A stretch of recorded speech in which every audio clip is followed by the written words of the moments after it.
안녕하십니까. 대형다큐 운영자 강승민입니다.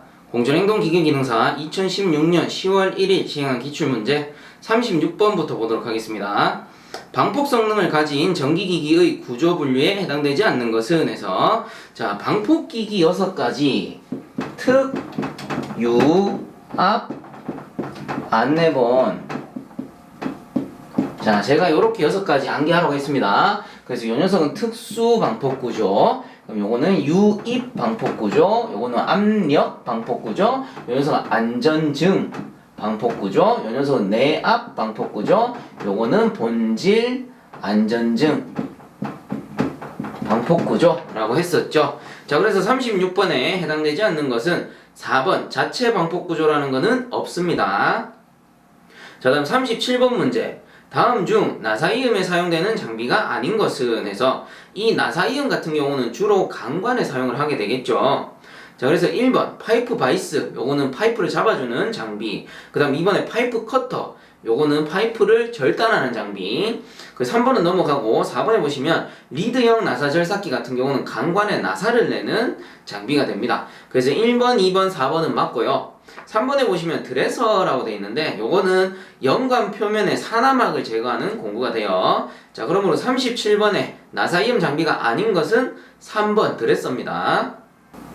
자, 그 다음 38번. 다음과 같이 25, 25, 25의 T에 20의 관을 직접 AV에 연결하고자 할 때 필요한 이음새는 어느 것인가 해서 기호를 한번 그려보면 요렇게 생겼죠.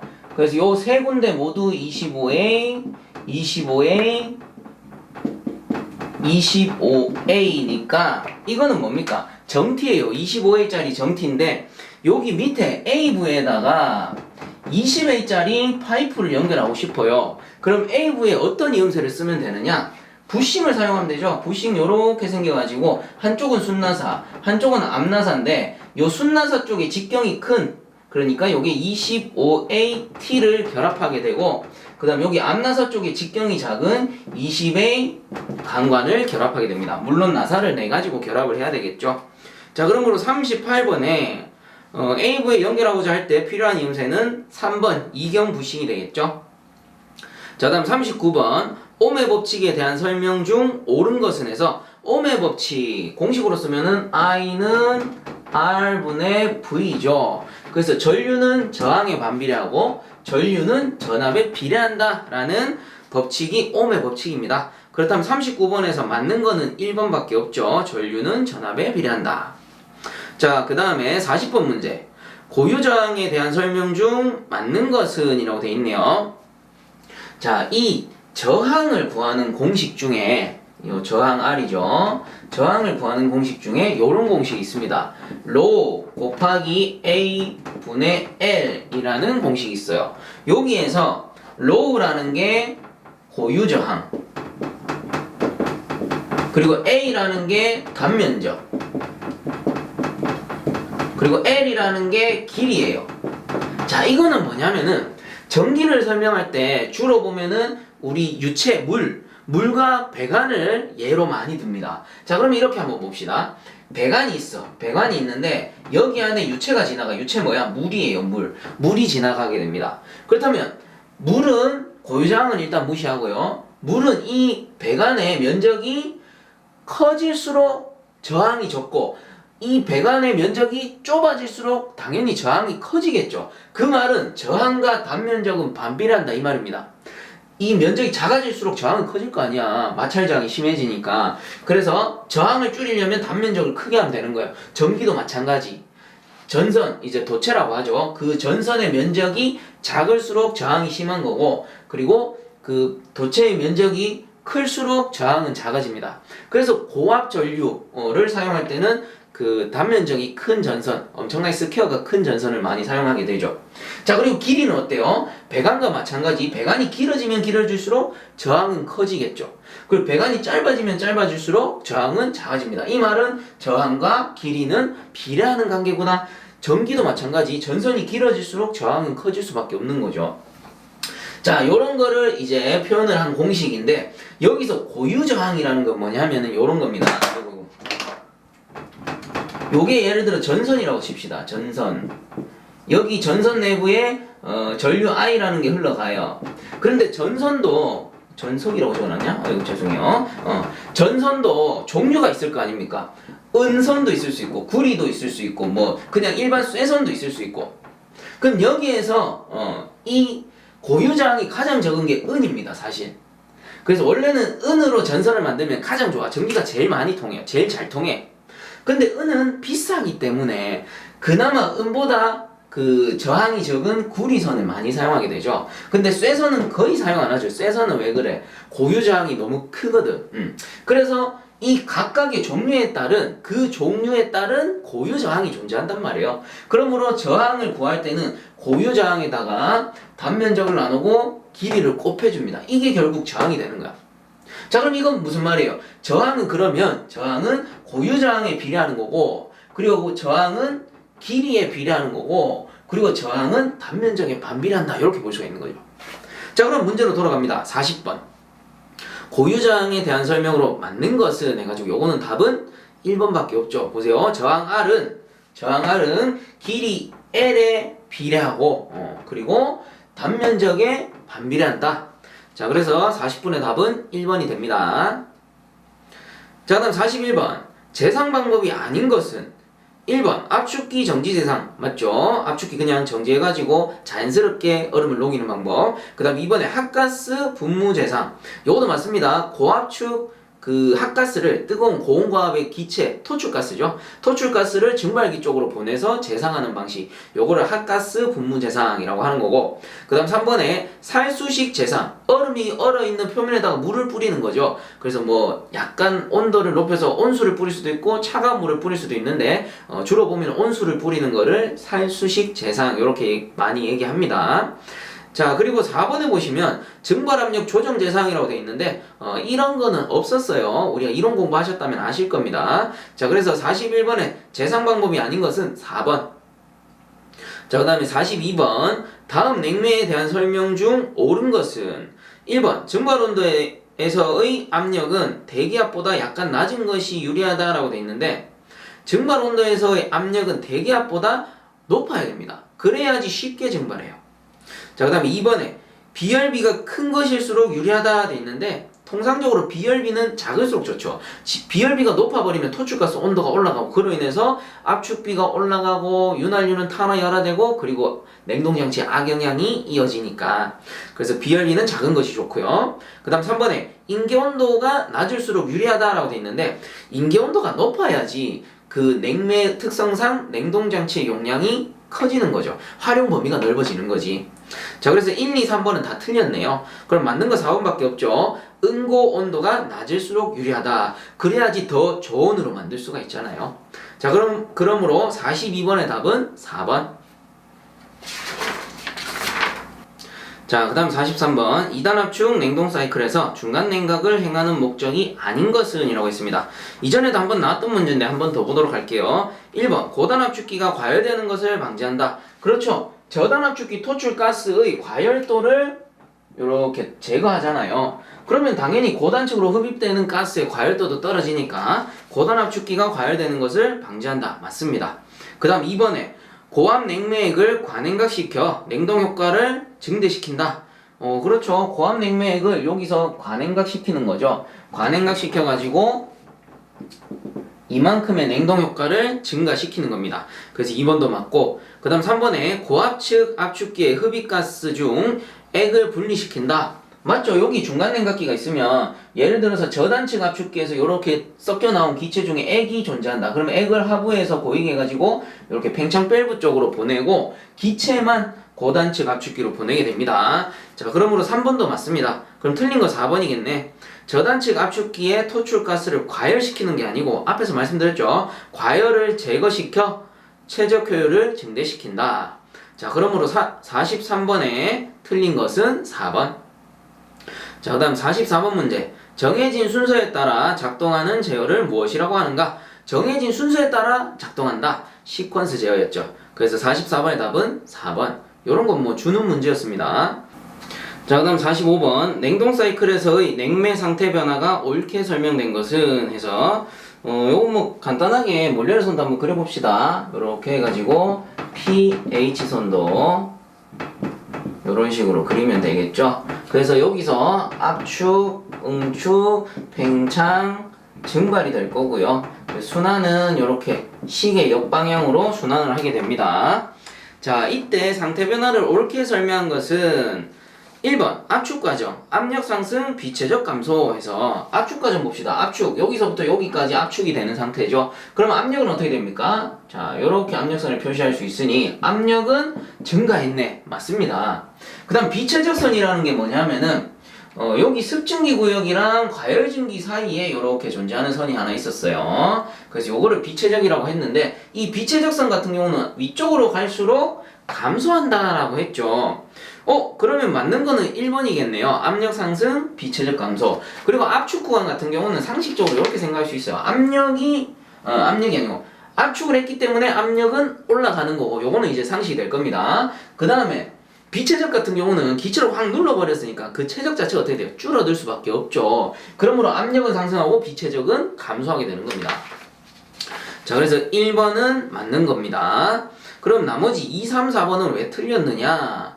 응축 과정 같은 경우는 압력 일정 엔탈피 증가라고 돼 있는데 보세요. 응축 과정은 압력 일정한 건 맞아. 근데 엔탈피가 어때요? 이쪽으로 가잖아요. 그럼 이렇게 엔탈피 선을 표시해 보자면 엔탈피는 어떻게 되는 겁니까? 감소하는 거예요. 그래서 2번 틀렸고, 그 다음 3번의 팽창 과정 같은 경우는 교축 과정이고, 이 팽창 과정, 이 교축 과정을 거치게 되면은 냉매가 PT가 감소하고 엔탈피는 일정한 상태가 된다라고 했잖아요. 자, 그런데 압력 강화, 엔탈피 감소라고 되어 있으니 엔탈피가 틀린 거죠. 압력은 강화하는 게 맞고 엔탈피는 일정한 상태입니다. 자, 그래서 3번도 틀렸고, 그 다음 4번에 증발 과정 같은 경우는 압력 일정, 온도 상승이라고 되어 있네요. 압력은 일단 일정한 게 맞아. 근데 온도는 어때요? 요 습증기 구역 내에서 우리가 건포 압축일 경우에는 온도는 일정하다고 봐야 됩니다. 자, 그래서 4번도 틀린 거죠. 자, 그러므로 45번에 옳게 설명한 것은 1번 압축 과정밖에 없습니다. 자, 다음 46번 인체로부터의 발생 열량에 대한 설명 중 틀린 것은 1번 인체 발열량은 사람의 활동 상태에 따라 달라진다. 그렇죠. 가만히 있을 때나 아니면 뭐 일할 때나 혹은 운동할 때 체내에 발생하는 열량이 다 달라지잖아요. 1번 맞고, 그 다음 2번에 식당에서 식사하는 인원에 대해서는 음식물의 발열량도 포함시킨다. 뭐 당연한 소리죠. 그 다음 3번에 인체 발생열에는 간열과 잡열이 있다. 그렇죠. 이 사람 몸 안에도 수분이 있기 때문에 현열과 잡열이 동시에 존재합니다. 그래서 1, 2, 3번 모두 맞고요. 그럼 4번은 왜 틀렸냐? 인체 발생열은 인체 내의 기초 대사에 의한 것이므로 실내 온도에 관계없이 일정하다. 틀렸죠. 실내 온도가 변하면 그에 따라서 사람의 발열량도 변합니다. 자, 그래서 46번에 틀린 것은 4번. 자, 다음 47번 단일 덕트 정풍량 방식의 특징이 아닌 것은 이라고 했네요. 자, 단일 덕트 정풍량 방식이라는 거는 이렇게 건물이 있으면 여기 층이 나눠지죠. 이렇게 나눠져 가지고 뭐 옥상층이 될 수도 있고 지하층이 될 수도 있습니다. 여기서는 지하층이 기계실이라고 따지고요. 여기에다가 AHU를 딱 설치를 합니다. 그럼 여기서 이제 덕트를 딱 빼가지고 각 층에다가 보내게 되면 요게 단일 덕트 정풍량 방식이죠. 왜? 덕트가 이렇게 하나거든, 주 덕트가. 그래서 단일 덕트 정풍량 방식이 되는 거예요. 이 정풍량이라는 건 뭐예요? 풍량이 변하지 않는다 이 소리입니다. 자, 그러면 앞으로 이런 문제 풀면은 이렇게 생각하자고요. 정풍량 방식의 특징을 얘기할 때는 뭐랑 비교하겠어요? 당연히 변풍량과 비교하는 겁니다. 풍량이 변하는 방식과 이렇게 비교를 하게 됩니다. 요런 이제 특징을 항상 머릿속에 딱 심어두고 문제를 푸시면 좀 편해요. 뭐랑 어떤 대상이랑 비교를 하는지.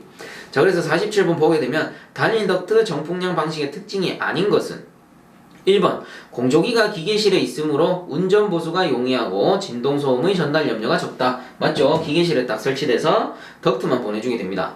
그 다음 2번 송풍량이 크므로 환기량도 충분하다. 맞죠? 요거는 정풍량 방식이기 때문에 그래요. 왜? 정풍량 방식은 예를 들어 이런 거예요. 1시간 동안 운전을 했어. 그럼 계속 일정한 풍량을 보내잖아요. 근데 변풍량 방식도 같은 시간, 1시간 운전했다고 쳤을 때 변풍량 방식 같은 경우는 실내 부하가 줄어들면 풍량이 줄어서 들어가요. 그렇기 때문에 같은 시간 운전하더라도 송풍량은 정풍량 방식이 많은 거지. 그리고 송풍량이 크기 때문에 환기량도 당연히 커지는 겁니다. 그래서 47번 2번도 맞는 거죠. 그 다음 3번에 존수가 적을 때는 설비비가 다른 방식에 비해 적게 든다. 요거도 맞아요. 요거는 왜 그러냐면 전풍량 방식은 덕트만 설치한단 말이에요. 근데 변풍량 방식은 풍량을 변화시키기 위해서 각 실의 치출 덕트 전단에다가 변풍량 유닛을 설치합니다. 그러니까 설비비는 변풍량 방식이 좀 더 높아요. 요거는 이제 소규모 존을 운전할 때. 자, 그 다음에 4번에 보시면 변풍량 방식에 비하여 연간 송풍 동력이 적고 성에너지로 된다라고 되어 있습니다. 자, 그래서 4번은 왜 틀렸냐? 변풍량 방식에 비해 이 전풍량 방식은 풍량이 많잖아요. 그만큼 풍량이 많은 만큼 송풍기가 일을 더 하지. 그 말은 송풍 동력이 전풍량 방식이 더 크다라는 소리예요. 자, 그래서 여기서는 뭐 송풍 동력이 적고라고 되어 있기 때문에 틀린 거죠. 요 송풍 동력이 크다라고 바꿔줘야 됩니다. 그리고 옆에 뭐 성에너지로 된다라고 돼 있는데 사실상 성에너지가 뭔지 잘 모르겠어요. 저는 이거 저 알아보려고 검색 엄청 많이 해봤습니다. 그래서 한자 뜻도 찾아보고 있었는데 이 한자 뜻은 뭐 살필성, 덜생 이렇게 나와요. 그 도대체 이게 뭔지 모르겠어요. 그래가지고 이 모르는 부분에 대해서는 저는 정확히 모른다고 말씀을 드려야 될 것 같아요. 안 그러면은 제가 교육자가 아니고 사기꾼이 돼버리니까 모르는 걸 가르치는 건 사기꾼이죠. 자, 그래서 이 성에너지가 뭔지 아시는 분은 댓글로 제보 좀 해주시면 좋을 것 같아요. 저라도 뭐 그렇게 배워야죠. 제가 모르는데. 자, 그러므로 47번에 정확히 틀린 답은 4번입니다. 변풍량 방식에 비하여 연간의 송풍 동력이 크다. 이렇게 바꿔야 되는 거죠. 자, 그 다음에 48번. 증기 방열기의 표준 방열량의 값은 몇 kcal/m 자승 hour인가? 증기 방열기. 자, 증기를 사용할 때는 표준 방열량이 650 kcal/m 자승 hour고요. 참고적으로 온수를 사용할 때는 450 kcal/m 자승 hour죠. 자, 요 정도는 외워줘야 된다라고 있습니다. 그래서 표준 방열량이라든가 EBR, 상당 방열 면적 이런 거 구할 때 사용을 하기 때문에 그래서 높은 놈이 증기, 낮은 놈이 온수였죠. 자, 그러므로 48번의 답은 2번 650이 되겠네요. 자, 그 다음 49번. 사무실의 난방에 있어서 가장 적합하다고 보는 상대 습도와 실내 기류의 값은 이런 건 좀 외워주셔야 됩니다. 답은 2번 50% 0.25m/s. 자, 그럼 50번. 다음은 이중덕트 방식에 대한 설명이다. 옳지 않은 것은 해서 자, 이 이중덕트 방식이라는 거는 공조기가 이렇게 있으면 코일이 두 개가 설치되고 송풍기가 이렇게 설치되고요. 하나는 쿨링 코일, 하나는 히팅 코일이 됩니다. 자, 그리고 각 실이 존재한다 라고 하면 여기 위에 혼합 상자가 이렇게 설치되고 거기에 쿨링 코일을 연결하고 그리고 히팅 코일도 같이 이렇게 연결을 하게 되죠. 자, 그래서 쿨링 코일과 히팅 코일, 그러니까 뜨거운 바람과 찬 바람을 같이 혼합해 가지고 뭐 A실, B실의 온도에 알맞게 개별 제어가 가능하도록 하는 방식이 이중덕트 방식이죠. 그래서 여기에 덕트가 두 개다라고 해가지고 이중덕트 방식이 되는 거고 이 녀석도 결국은 중앙 방식입니다. 기계실을 설치해서 각 실에다가 덕트를 두 개씩 넣어주는 것밖에 없어요. 자, 그리고 간단하게 특징을 말씀드리면 이건 덕트가 두 개고 덕트가 두 개인 만큼 송풍량도 늘어나다 보니까 설치비라든가 운전 유지비가 엄청나게 많이 들어요. 다른 방식에 비해서. 하지만 각실 제어가 가능하다라는 이점이 있는 거죠. 그리고 쿨링 코일, 예를 들어 냉방 시에는 요 히팅 코일에 의한 냉방 부하가 발생하는 거고 그리고 난방 시에는 쿨링 코일에 의한 난방 부하가 발생됩니다. 그래서 서로 간에 손실이 좀 발생한다라는 단점이 있습니다. 자, 그러면 50번 돌아가가지고 다음은 이중덕트 방식에 대한 설명이다. 옳지 않은 것은 1번 중앙식 공조 방식으로 운전 보수 관리가 용이하다. 그렇죠. 제가 중앙 방식이라고 했습니다. 그 다음 2번에 실내 부하에 따라 각 실 제어나 존별 제어가 가능하다. 그렇죠. 각 실의 온도 부하에 알맞게 넣어줄 수가 있습니다. 혼합해서.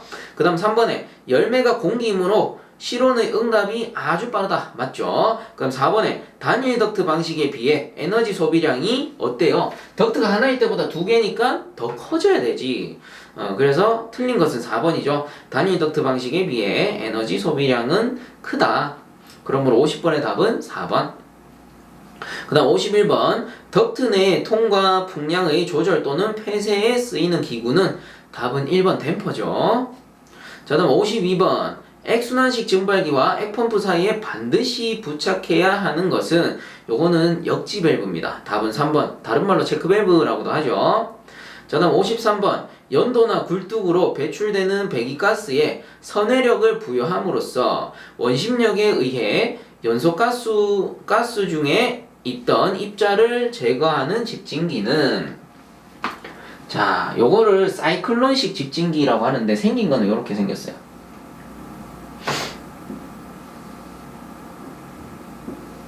자, 이렇게 그리니까 뭐 심플하죠. 그래서 여기서 요렇게 꺾여서 내려갑니다. 꺾여서 내려가고 이 배기가스가 이쪽에서 들어옵니다. 배기가스가 이쪽에서 들어오면은 구조상 배기가스가 들어가서 이렇게 돌아 내려가요. 요거를 선회력이라 그래. 돌아 내려가 가지고 여기 아래쪽에 요 망에다가 그 이물질 먼지들을 쫙 붙여놓고 깨끗한 공기만 이렇게 위쪽으로 나와서 배기됩니다. 요게 사이클론식이에요. 사이클론식은 선회력을 이용해 먼지를 제거하는 집진 장치다. 자, 그래서 53번의 답은 2번. 자, 다음 54번 다음 중 공기조화 설비에서 단일 덕트 방식의 장점에 들지 않는 것은 자, 덕트가 한 개다라고 했습니다. 1번 덕트가 한 개통이므로 시설비가 적게 들고 덕트 스페이스도 적게 차지한다. 그래서 얘는 단일 덕트라고 했기 때문에 이중 덕트랑 비교를 하는 거겠죠. 그래서 1번 이중 덕트에 비해서 덕트 스페이스가 적게 차지한다. 맞습니다. 그 다음 2번에 냉풍과 온풍을 혼합하는 혼합 상자가 필요 없으므로 소음과 진동이 적다. 맞겠죠. 이것도 이중 덕트랑 비교한 거고. 그 다음 3번에 냉온풍의 혼합 손실이 없으므로 에너지가 절약적이다. 맞죠? 덕트가 한 개이기 때문에 얘는 어때? 제가 차가운 놈, 뜨거운 놈 섞이니까 손실이 발생한다라고 했잖아요. 그래서 이중 덕트 방식에 비해서 에너지가 절약된다. 맞죠? 그럼 틀린 거 4번이겠네. 덕트 스페이스를 얘는 2개, 단일 덕트는 1개. 그러니까 스페이스를 작게 차지하겠죠. 참고적으로 덕트 스페이스라는 게 덕트를 설치할 수 있는 공간을 얘기하는 겁니다. 그래서 54번에 틀린 것은 4번 덕트 스페이스를 작게 차지한다. 이렇게 바꿔야 돼요. 그 다음 55번 소요동력 2kW의 송풍기를 사용하는 공조장치에서의 송풍기 취득 연량은 몇 kcal/h인가? 자, 1kW는 열량으로 따지면 860 kcal/h니까 여기서 얼마라고 했어요? 2kW니까 곱하기 860 해버리면은 1720 kcal/h가 나오게 되겠네요. 자, 그래서 55번의 답은 2번입니다. 자, 다음 56번 지름 2mm 이하의 동관을 구부릴 때는 동관 전용 밴더가 사용되며 최소 곡률 반지름은 관지름의 몇 배인가? 요거는 4에서 5배. 그러므로 56번의 답은 3번입니다. 자, 그럼 57번 가스보일러의 점화 시 주의사항 중 맞지 않는 것은 1번 연소실 내의 용적 4배 이상의 공기로 충분히 환기를 행할 것. 맞습니다. 그 다음 2번에 점화는 3에서 4회로 착화될 수 있도록 할 것 돼 있는데 요 녀석이 틀렸죠.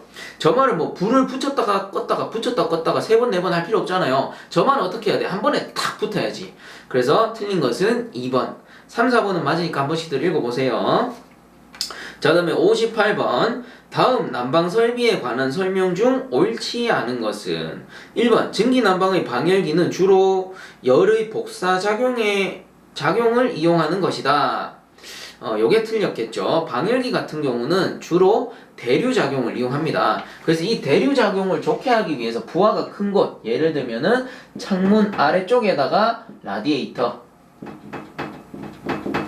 요거를 뭐 다른 말로 방열기 라고 하는 거죠. 방열기. 요렇게 부하가 큰 곳에 설치를 하게 되는 거죠. 그래야지 이제 겨울철에 차가운 바람은 내려오려고 하고 라디에이터에서 나오는 뜨거운 그 공기는 이렇게 올라가려고 하니까 대류작용이 발생하게 되는 겁니다. 자, 그래서 58번의 답은 1번. 나머지는 맞으니까 한 번씩들 읽어보세요. 자, 다음에 59번 일반적으로 겨울철에 실내에서 손실되는 열만을 계산하여 난방부하로 하는 경우가 많다. 다음 중 난방부하 계산 시에 계산하여야 할 부하는 어느 것인가? 자, 부하라는 말이 사실 이제 처음 접해보면 상당히 어렵습니다. 도대체 냉방부하는 뭐고 난방부하는 뭘까? 그래서 간단하게 정리를 해보자면, 자, 요렇게 실이 존재한다라고 칩시다. 실이 존재해요. 이 실은 뭐야? 건물이겠지. 이렇게 지붕을 씌워 놓으면 건물이 되겠죠. 이렇게 집이 두 채가 있어요. 자, 이때 얘는 냉방을 하고 있고 얘는 난방을 하고 있다라고 칩시다. 자, 그럼 냉방을 하고 있다라는 거는 자연스럽게 얘는 여름철이야. 계절로 따지면. 그 난방을 하고 있다는 건 뭐예요? 얘는 계절로 따지면 겨울이겠지. 그래서 두 가지를 아예 다른 상황이라고 가정을 합니다. 두 개가 같이 있는 게 아니고 다른 상황이에요. 얘는 여름철, 얘는 겨울철. 자, 이때 냉방을 한다라는 거는 결국 여름철 실외 온도가 높고요. 실내 온도는 낮아. 그러면 이 열이라는 건 어떻게 돼요? 고온에서 저온 쪽으로 이동하잖아. 즉 뜨거운 외부의 열량이 실내로 들어오려고 한단 말이야. 그래서 이 뜨거운 열량을 제거해 주는 게 냉방입니다. 그죠? 그래서 냉방이라는 거를 보통 보면은 열을 제거한다라고 많이 표현을 해요. 근데 난방이라는 건 어떻냐? 난방일 경우는 겨울철이기 때문에 실내 온도가 높고요. 실외 온도가 낮아요. 이 말은 무슨 말이야? 실내 열이 밖으로 손실되는 거야. 손실. 이 손실을 보정해주는 거를 난방이라고 하는 거예요. 그래서 난방이라는 거는 난방부하를 설명할 때는 주로 손실 열량을 보정한다라고 표현을 많이 해요. 요 개념을 가지고 보셔야 됩니다. 자, 그래서 59번 같은 경우는 난방부하 계산 시에 계산하여야 할 부하는 어느 것인가? 난방부하를 찾으라 소리죠. 자, 1번 유리창을 통한 일사열량. 유리창을 통한 일사열은 뭐야? 햇빛이 이렇게 비쳐서 들어오는 거야. 열이 안으로 들어오는 거지. 그럼 뭐야? 이건 냉방부하지. 열이 안으로 들어오는 거니까. 그 다음에 2번에 실내 인원의 운동에 의한 열량. 실내에서 막 운동했어요. 운동하면 어떻게 돼? 몸에서 열이 발생하잖아. 열이 발생하면 뭐가 되는 거야? 열이 발생하면은 냉방부하가 되는 거지. 반대로 난방부하에서 사람이 안에서 운동해서 땀 흘렸어. 그럼 이건 난방부하로 봅니까? 아니지. 난방부하라는 거는 손실이라고 했는데 이건 오히려 난방부하를 보정해주는 개수가 되는 거예요. 난방부하가 아닙니다. 이런 거 열을 발생하는 건 난방부하가 아니야. 엄밀히 따지면. 그 다음 3번에 송풍기 가동에 의한 열. 송풍기 가동하면 열 발생하죠. 열 발생해서 실내로 들어오죠. 그럼 이건 뭐야? 냉방부하지. 열이 발생해서 실내로 들어오는 거니까. 열이 발생해서 예를 들어 송풍기에서 열이 들어온다. 그러면은 난방시는 더 좋은 거죠. 얘는 보정개수가 돼버리는 거예요. 난방부하가 아니고. 그래서 1, 2, 3번은 엄밀히 따지면 얘들은 냉방부하가 되는 거고, 반대로 얘기하면 난방부하를 보정해주는 개수가 되는 거예요. 자, 그러면 정확한 난방부하는 4번이죠. 외벽체를 통한 온도차에 의한 열. 겨울철 외벽이 차가우니 뜨거운 열이 밖으로 빠져나갈 거 아닙니까? 그래서 벽체를 통한 열은 난방부하로 봅니다. 자, 그래서 59번에 여기서 난방부하라고 할 수 있는 거는 4번밖에 없어요. 그리고 참고적으로 냉방부하에도 4번은 속할 수가 있습니다. 왜? 외벽체를 통한 온도차에 의한 열. 이 안으로 들어오는 것도 냉방부하니까 벽을 통해서, 그리고 벽을 통해서 나가는 것도 난방부하니까. 그래서 외벽에 의한 열은 외벽에 의한 전도열이죠. 엄밀히 따지면 이 전도열은 냉방부하도 되고 난방부하도 되는 거예요. 자, 그래서 59번의 답은 4번이 됩니다. 자, 다음 60번. 다음 객통도와 같은 공조장치에서 5점의 공기는 습공기선도의 어느 위치에 해당하는가? 그래서 한번 보도록 합시다. 일단 습공기선도를 보니까 요 사이클이 생긴 모양이 어때요? 냉각 감습이네. 아, 그러면 얘는 쿨링 코일이 되겠구나. 쿨링 코일이다. 이 말은 계절은 언제예요? 여름철이다. 이렇게 봐야 되겠죠. 그래서 여름철에 실외 외기 요 1번 같은 경우는 고온 다습한 상태예요. 그래서 실외 공기 1번과 환기 2번이 이렇게 만나는 거죠. 요 2번이 만나는 겁니다. 요렇게 만나가지고 믹싱에어 3번이 탄생합니다. 여기 이제 D점이 3번이 되는 거죠. 그래서 요거를 냉각 감습하죠. 냉각 감습을 하게 되면은 냉각 감습한 그 구간이 뭐야? 쿨링을 통과한 게 냉각 감습이잖아. 그러면 냉각 감습한 지점이 4번이네. 4번이 되는 거예요. 그리고 여기서 바로 가버리면은 예를 들어 이 환기가 이렇게 리턴돼서 오는 그 사이클이 아니고 이게 없어버리면 여기서 바로 2번 쪽으로 갑니다. 실내로 들어가서 환기되는 거예요. 그런데 이 환기 공기를 여기에다가 침출시켰잖아요. 이건 무슨 말이냐면은 엄밀히 따지면 코일을 통과한 공기의 온도가 가장 낮을 겁니다. 근데 코일을 통과한 공기를 실내로 계속 보내니까 추워. 그래서 어떻게 하느냐? 환기 공기를 조금 되돌려서, 환기 공기가 그래도 실내 공기니까 얘보다는 온도가 높을 거 아닙니까? 얘보다는 약간 고온이야. 그래서 여기서 요 지점에서 살짝 제열한 거예요. 살짝. 그래서 요 A에서 B점으로 제열된 거지. 살짝 가열된 거예요. 살짝. 그래서 살짝 가열해가지고 B점이라는 5번 점을 만들어버린 거예요. 5번 점. 자, 이해 가시죠? 자, 그러므로 60번에 이 5번 점은 B가 되겠네요. 그러므로 60번 답은 2번. 자, 이렇게 해서 공존행동 기계기능사 2016년도 마지막 회차 문제까지 모두 풀어봤습니다.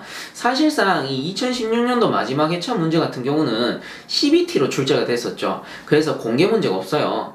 그러므로 요 10월 1일날 출제된 문제 같은 경우는 제가 이전에 나왔던 문제를 좀 많이 가지고 와서 좀 섞어 놓은 형태예요. 그래서 그 중에 좀 많이 나올 것 같은 문제 이렇게 모아놓은 거기 때문에 사실상 뭐 이전에 풀었던 문제랑 거의 흡사한 문제가 많고요. 그리고 이전에 한 2002년도, 6년도쯤에 나왔던 문제들도 제가 조금씩 갖고 왔습니다. 아예 요즘에 안 보이는 문제들이 있기 때문에 좀 가져와 봤고, 이렇게 해서 제 진도를 모두 따라오셨다면은 이쯤 되면은 어느 정도 맥락이 잡히실 거예요. 그래서 CBT라고 해서 너무 어렵게 생각하지 마세요. CBT 같은 경우는 결국은 이것도 똑같은 문제은행입니다. 다만 개인이 문제가 다를 뿐이지. 그래서 뭐 사실상 이런 건 있을 거예요. 개인이 문제가 다르다 보니까 운 좋게 내가 본 문제가 많이 나왔다면 합격률이 올라가는 거고, 운 나쁘게 내가 본 문제를 피해서 좀 많이 나왔다면은 사실상 아슬아슬하게 합격하거나 불합격할 수도 있는 거예요. 하지만 저는 기준을 이렇게 뒀어요. 제 기출문제 같은 경우는 2012년도부터 있죠. 그러면 2, 3, 4, 5, 6년도치. 그래서 5년도치 문제를 최소한 5번 반복해서 푸셔야 됩니다. 그러면 봤던 문제 또 풀고 봤던 문제 또 풀고 하다 보면은 3번 정도 돌리면 어떤 현상이 일어나냐? 문제의 문단만 딱 봐도 답이 보입니다. 이 정도로 만들죠? 그러면 이 5년도 문제 같은 경우는 최소 50문제에서 55문제 정도는 맞추고 넘어가요. 내가 풀어보면 채점을 하게 되면 50에서 55문제 정도 맞춰요. 그래도 이제 좀 불안한 거는 5문제 틀리는데 요거는 이제 한 5번 정도 돌려버리면 거의 만점 가까이 나와버립니다.